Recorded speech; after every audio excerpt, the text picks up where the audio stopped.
Hello, please meet today's guest, Zolfia Forsyth. You need to get education something practical if you don't want to mop the floors. And when I was a kid, I liked to draw a lot. I would be drawing things like clothes, designer clothes. I would have interest in interior design. I would have these visions. But my mom said, you need to get something practical or you're not going to have a job. So that's why I chose accounting. And then I thought, if I choose this path, I gotta go all in and become a CPA and then try to get into these big four, but then things didn't work out. And I'm happy they didn't work out because now I kind of figured out what I really like to do. Picture this. A young woman from a small town in Uzbekistan sends college applications across America without the required application fees because she's never even seen a $100 bill. One school not only accepts her, but gives her a full scholarship. Fast forward to today, and she's running an AI company, helping construction businesses automate their operations and scale without massive teams. This is Zolfia Forsyth's story, from dreaming of working at the Big Four accounting firms to discovering her true passion lay in solving problems through automation and AI.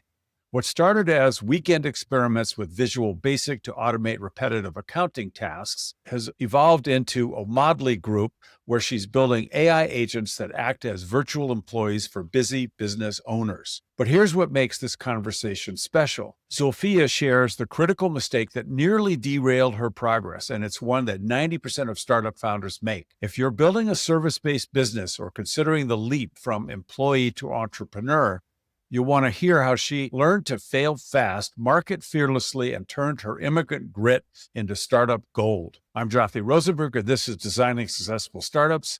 Let's dive in. And please welcome Zolfia to the podcast. Glad to have you here. Thank you so much, Jothy. I'm happy to be here. Context setting. Tell us where you're originally from and where you live now. Absolutely. I'm originally from Uzbekistan. I came here in 2006 to study in Orange City, Iowa, study accounting. And now I live in Burlington, Massachusetts. How come you have such a light accent? It's almost imperceptible. Thank you so much.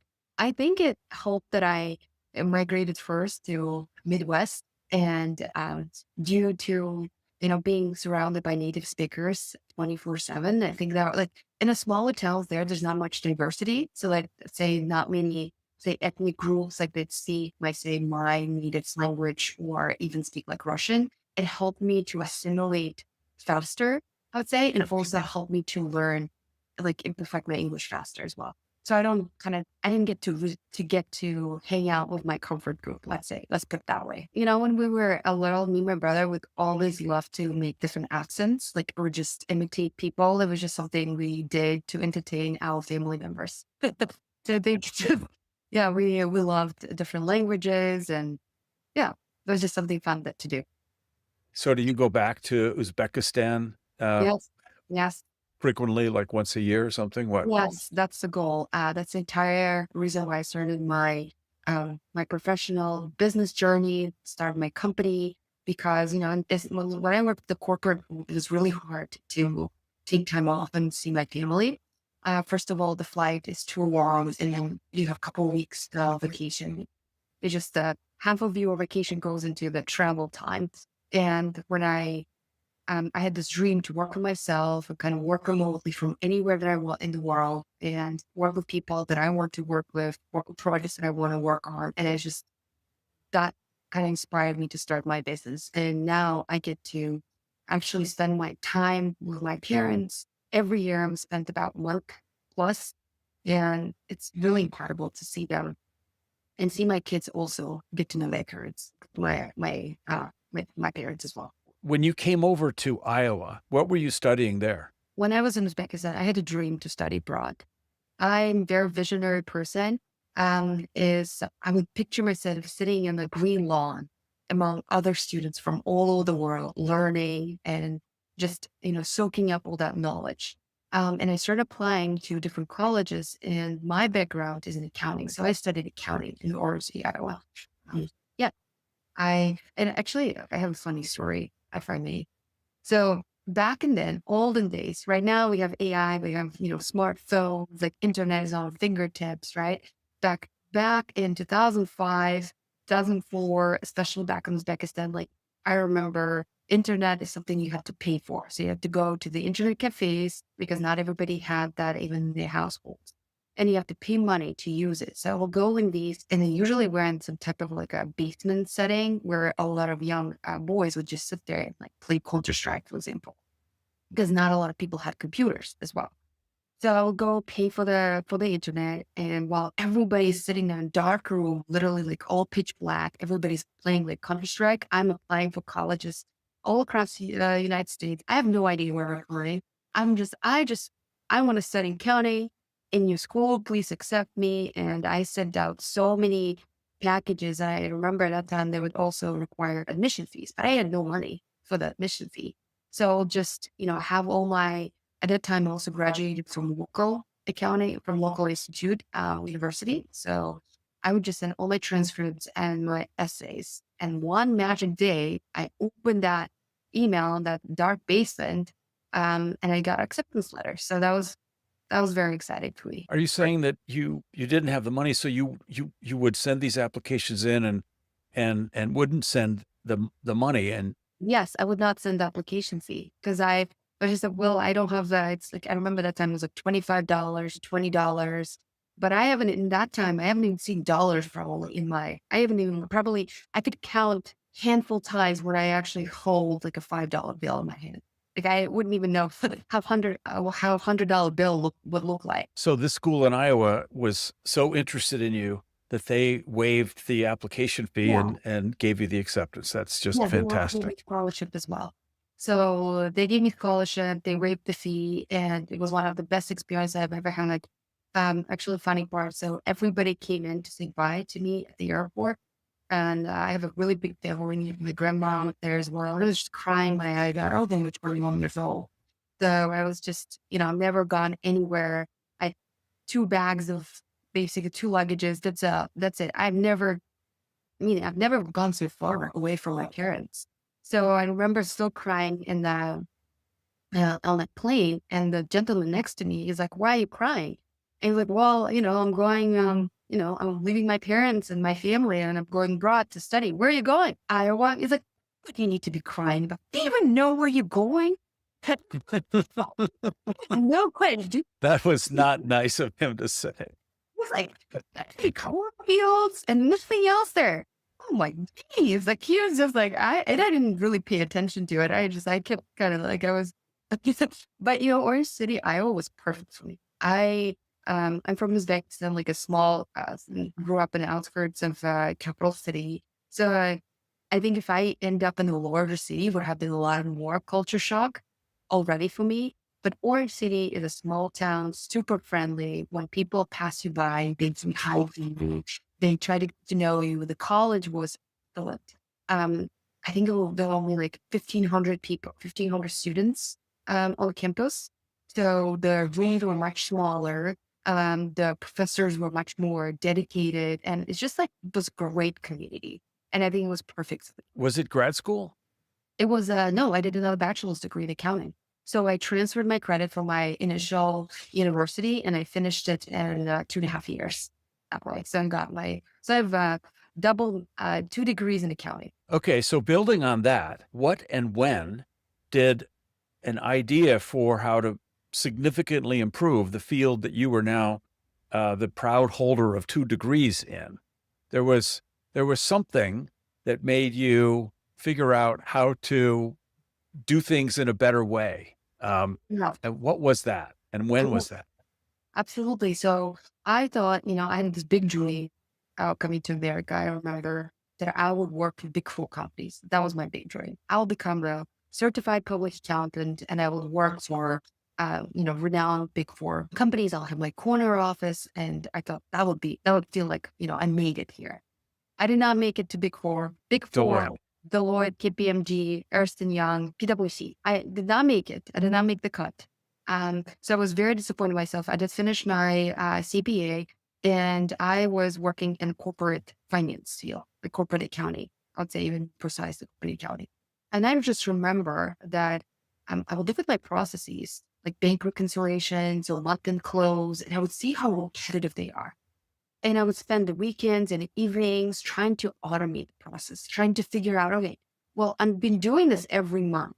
There must be a better way. Why am I doing this every month? How can I make it better? And this is where I started kind of, tinkering of Visual Basic code a little bit there and trying to, at that time, there's no AI, right?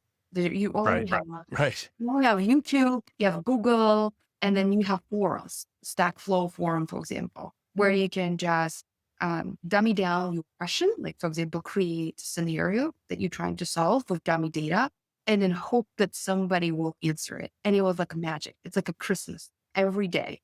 You put out there the problem, and you put your solution out there, and then you wait. When you wake up in the morning, somebody will give you some advice or some type of direction or solution and tell you, okay, well, this is what you're not doing right. This is what you're doing. There's so many people that help. It just everyone, hey, what's up? Like, what's the fix? What's the fix? Right. So then I started kind of seeing what IT department folks are doing. And I started seeing how they just press F5 button. I'm like, what is this F5 button? And the code runs and all of a sudden it executes and it gives them information. I'm like, I need to learn that. I would like to get around that. So at that time, I started applying for even like financial analyst jobs. And I kid you not, there's so many people that told me, sorry, you're an accountant. You don't qualify. This is a analytical job. You know, you an accountant. Your resume doesn't say that. But I'm like, I can do this stuff. Like, just give me a chance. I know I can analyze things. I can streamline things. But then my CFO saw that, and I have a huge thank you for him. Huge thank you. I started talking to him. I was like, how can I get to the IT department? Kind of become that on the back end. Like, if the data gets in the system, why do we retrieve the data, manipulate it each time? Why can't we just have it out in the way that we want it? Basically, that was my kind of like aha. And then after that, yeah. So the CA4 was amazing because he saw my potential, he saw my interest into automating things, and then I started talking to VP of IT, and then he's like, "Come over here." Remember that moment too. Is like, take a look at this, and he just presses one button. All of a sudden, all that information gets processed and boom, refreshes the dashboard. I was like, how do you do this? Millions of rows just got processed in like seconds. All of a sudden, everything got fresh. I want to know this. I want to learn this. Was he in Excel when he did this?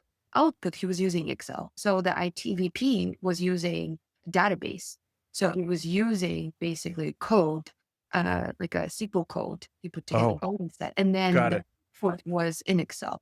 The dashboard were refreshing in Excel. And I believe it was Excel. But for me, it was like, wow, like how's that happening? You know, I want to learn this. And I got a great opportunity to do career switch. So I moved into IT department. My CFO completely supported me and gave me the opportunity from zero to join IT department. So I become, at that time, I was working for a senior care facility, and I was pulling the data from Yardi. Yardi Voyager is one of the softwares, very famous software in real estate management and senior care living management space. I kind of switched from being the end user to becoming a system user of the software. So I started learning or working in the back end of the system. So when people say, hey, my report is not working, I would be the one like fixing the bugs, looking at the code that's running, that putting together that report, for example. So I become kind of like a system, almost like a business system analyst for that Yardi. So that gave me opportunity to learn that system very well. They gave me opportunity to sit integrate the code, kind of I would spend my weekends, evenings, and my commute time listening to like on YouTube, structured query language, you know, how to put together data sets and what is a inner join and full join and basically how to how to query the database, you know, how to write great statements. Like that was and I loved it. I remember my coworker told me that and given I came from zero. So I'm really, really grateful for that opportunity. And from God, I really just knew that this is my passion. This is what I love doing. I spend hours and it doesn't feel like hours. You'd had no programming exposure at all back in Uzbekistan. I was learning Visual Basic, like macros, for example, to automate my expense distribution spreadsheet. So that was just in Excel. Just wasn't Excel. Exactly. That was just first time kind of looking at syntax, first time seeing what automation can do for you. And that's me getting curious about this. That's me, that C4 saw that in me. And I'm so grateful. And then I was able then to talk to our VP of IT, so super grateful for taking me on with zero experience and kind of bringing me on to the team and be like, all right, well, here you go. You want to play with this now? They're like, here's opportunity. So you have this accounting background, repetitive tasks, really starting to see a problem that needs to be solved. You start working on it, but you switch to IT. You still have a strong love of accounting. I would say I have a love for accounting. I would say no. I never had a love for accounting. To be I Oh, what? It was a means to an end. That's what That's it right. was? That's right. My mom used Okay. to tell me you need to get education something practical if you don't want to mop the floors. So that's why I chose accounting. And then I thought, well, I kind of figured out what I really like to do. I like to automate processes. I like to problem solve. And yeah, and that's what I like to do. Okay. So now to take us from where you are, you've painted this great picture. Now your current company, your startup, comes into the picture. How did that happen? Absolutely. So I kept growing in my field as a data analyst. And um, during COVID, what happened, I got laid off. And then I started looking at freelancing. I was like, well, let me take a look at this, maybe see I can apply everything that I know so far and help business owners to automate their systems, help them with the financial reporting, maybe like the analytics. And little by little, I started applying for jobs on Upwork, for example. I remember I still remember my first client. And my first client, because I was like, all right, well, what do I know? I know Yardi well. So let me try to help Yardi users, business owners that use Yardi in business automate things. And I remember first one that it was a commercial property down in, I think down south. And they hired me and I'm like, oh my God, this is happening. This is really happening. And I remember I got so scared. I was like, what if I cannot do what they're asking me? And they pay money for me because before you have a team. In a corporate world, there's a team, there's a manager that you can ask for the reviews you work. Here, you kind of on your own, you provide the expert knowledge. But I'm so happy that I took that client on because things will work out well. I was able to put his process in place, his property management company in place, trained his stuff as well. And after that, I just kept going. I just kept, and now that I have one project in my Upwork, I had now another clients coming in, another client. Some of my clients are still with me since I started this journey. So then I got a full-time job and it kept both working. But in 2020, in 2023, I was working till 2 o'clock in the morning because I was working full-time job. And plus I was also had this, my business on the side. And that's where it just was not working anymore. And I decided to kind of go all in my business. So I've been doing now full-time data analytics and AI since 2023. You said, I'm going to go all in, do my own thing. Yes, a modeling group. Yes. Tell us about the formation of it and what is the problem that you're focusing this whole company on? Absolutely. So modeling Russian lucky in Uzbek. So my husband came up with that name. My husband is American. So she thought, you know what? This is a great name. I'm like, absolutely. Hi, the podcast you are listening to is a companion to my recent book, Tech Startup Toolkit: How to Launch Strong and Exit Big. This is the book I wish I'd had, as I was founding and running 8 startups over 35 years. I tell the unvarnished truth about what went right and especially about what went wrong. You could get it from all the usual booksellers. I hope you like it. It's a true labor of love. Now back to the show. But so what we're focusing on business owners. Actually, this year we started looking at our niche. And I was like, oh, the niche is staring right in my face. The whole time I was helping construction adjacent business owners to streamline their processes, to measure their success and show them leakage in their business, basically streamline the entire business operations and help them to make more money. So I started focusing on construction adjacent business owners that use Yardi, that run trade companies. So now we do AI agents. We have several AI agents that we have built to help busy business owners to navigate through the time of the AI to help them increase their productivity, make them more money, and scale their business. Did you start from scratch and build your own AI completely, or are you basing this on one of the existing, large language models or?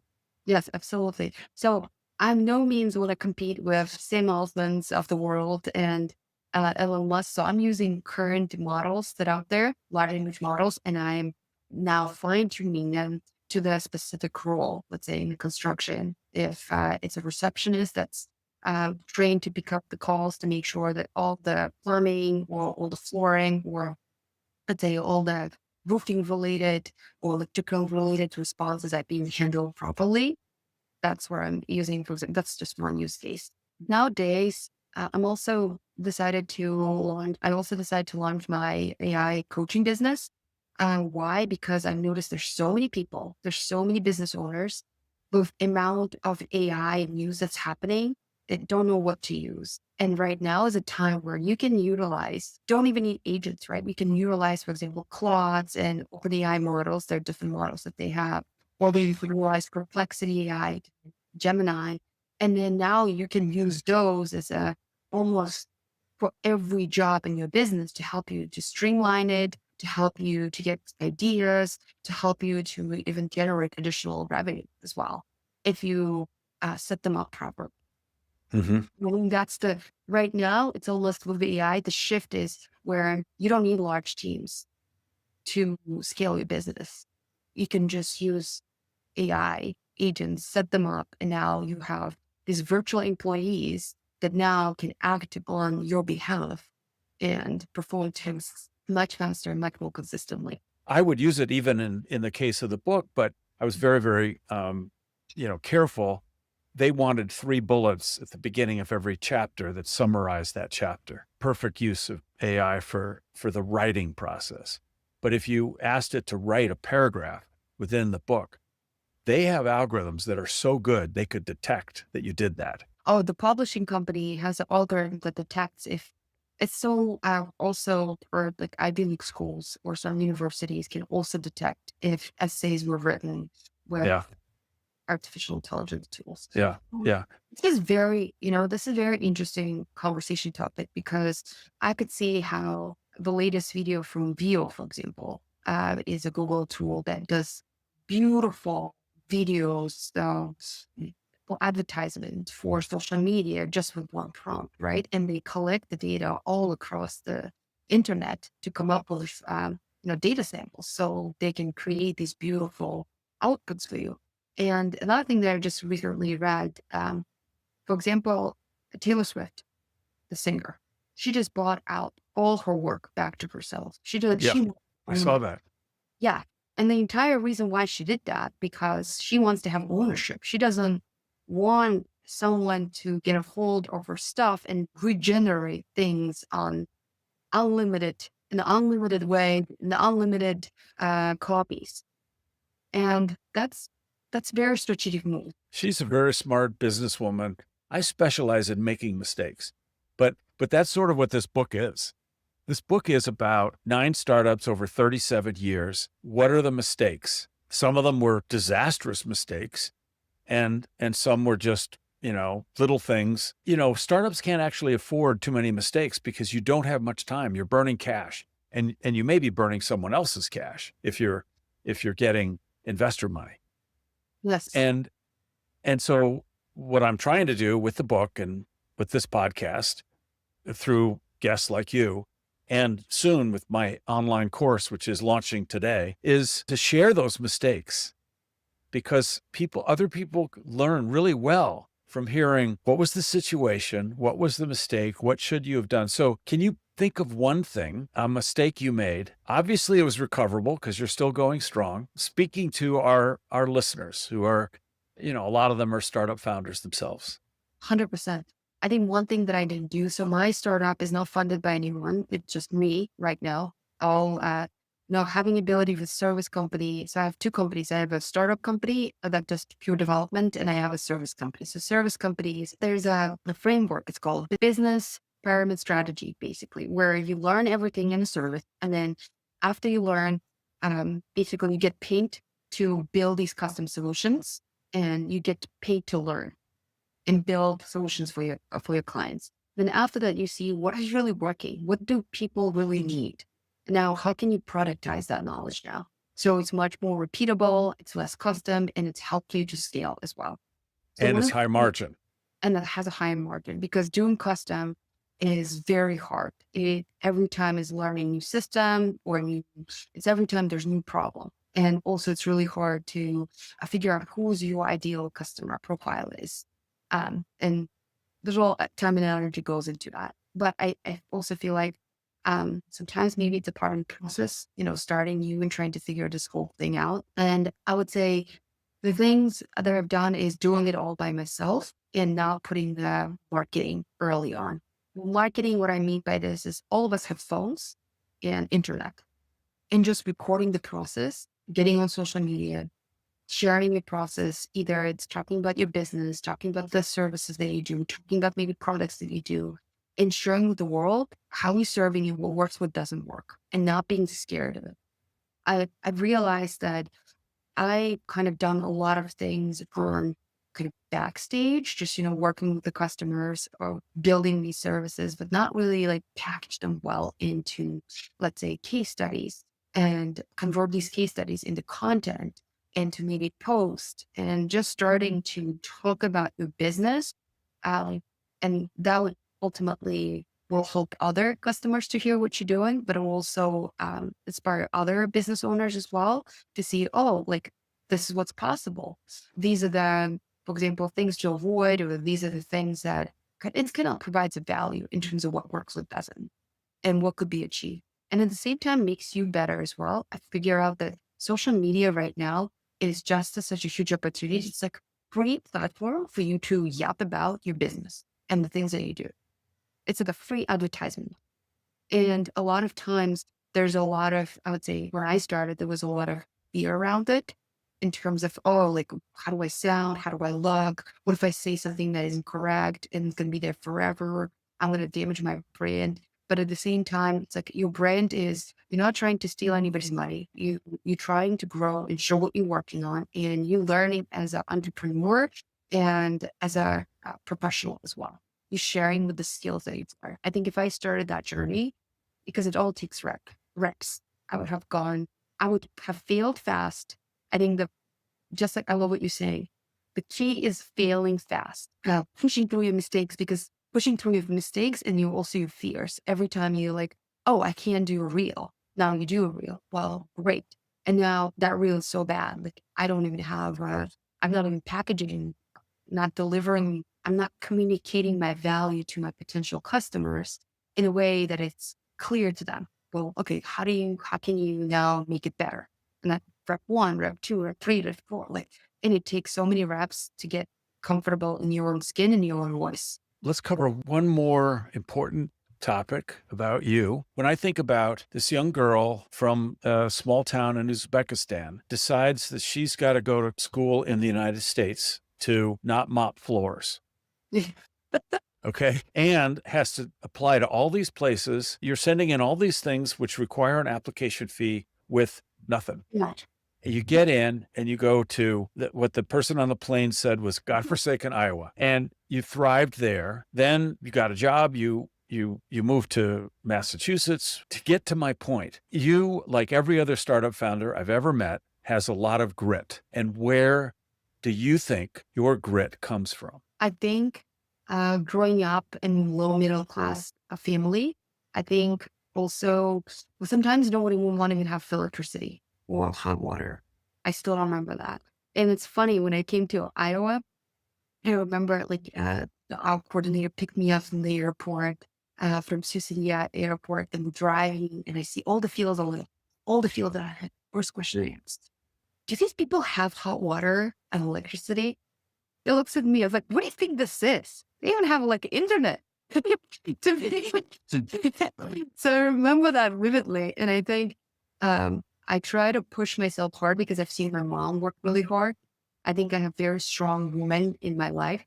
And my mom is an accountant. She's a controller. And all my life, I've seen her commute, take multiple, commute like buses and train stations. And feed us, make us food, and also at night. I still remember that before I go to bed, I would see her sitting on my desk and working.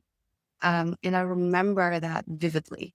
And I think it's just how much she pushed herself. And then my grandma was also like that as well. So I have a very strong woman in my life that pushed the boundaries to achieve great things. And I just can't work it down. That is a great story. And I hope they watch this. Thank you. Thank you. Well, I want to thank you for your time and these great stories. I think we made a nice episode here. Thank you, Jothy, for having me. Thank you.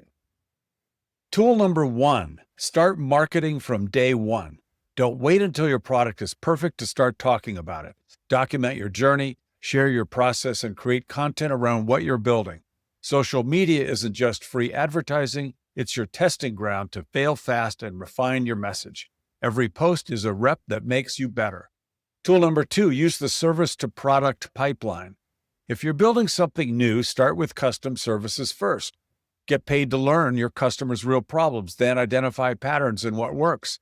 This approach lets you validate demand while generating revenue. Then productize your knowledge into scalable, higher margin solutions. You'll retain more ownership of your company doing it this way as well. Tool number 3, channel your origin story into grit. Your background isn't a limitation, it's your competitive advantage. Whether you grew up watching your mother work multiple jobs, or you're the first in your family to start a business, that foundation gives you resilience that privileged founders often lack. When times get tough, remember what you've already overcome. Those are your tools. Now go build something amazing. And that's our episode with Zulfiya. The show notes contain useful resources and links. Please follow and rate us at podchaser.com/designing successful startups. Also, please share and like us on your social media channels. This is Kothy Rosenberg saying, TTFN, ta-ta for now.